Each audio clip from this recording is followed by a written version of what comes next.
Fernandel, à l'affiche du film Le Retour de Don Camilo diffusé ce jeudi soir sur C8, a été atteint d'une terrible maladie qu'on lui a cachée jusqu'à son dernier souffle. Il était condamné sans le savoir.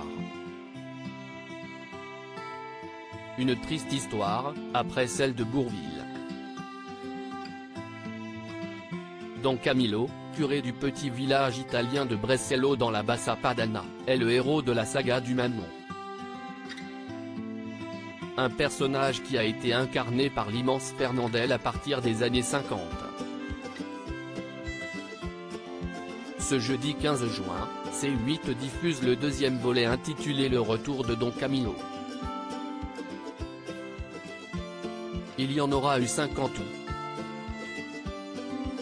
Mais un sixième opus, Don Camilo et les contestataires, aurait dû voir le jour. En 1970, l'acteur et son équipe se trouvent à Parme pour tourner ce long métrage. Problème, le natif de Marseille ne se sent pas bien. 3 mois plus tôt, l'humoriste avait souffert d'une affreuse douleur à la poitrine. Son médecin lui avait alors diagnostiqué un kyste près du sein droit, avant qu'il ne se fasse opérer à la clinique de Passy. Mais une analyse a malheureusement révélé que le kyste était cancéreux. Ce qu'il n'a toutefois jamais su. En effet, sa famille a demandé au médecin de lui cacher la vérité.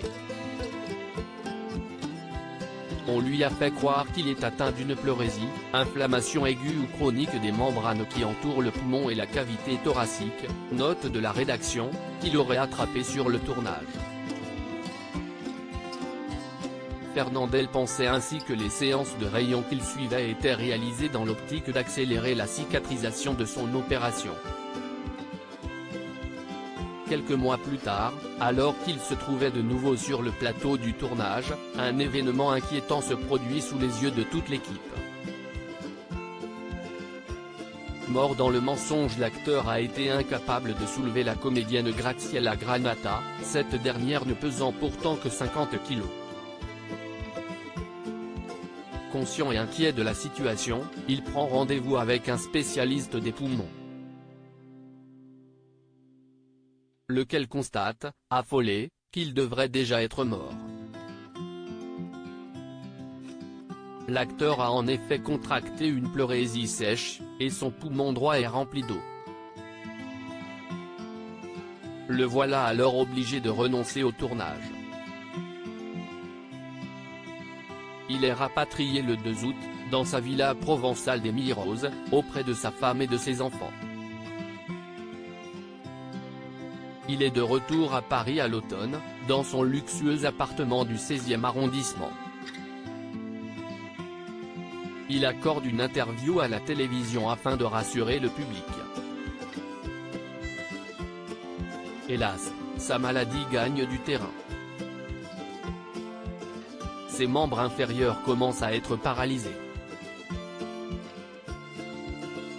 Pour ne pas l'inquiéter davantage, ses proches lui disent qu'il s'agit d'une sciatique et l'empêchent de lire les articles de la presse à scandale qui le disent mourant. Finalement, il s'éteindra le 26 février 1971, vaincu par un cancer dont il n'aura donc jamais pris connaissance.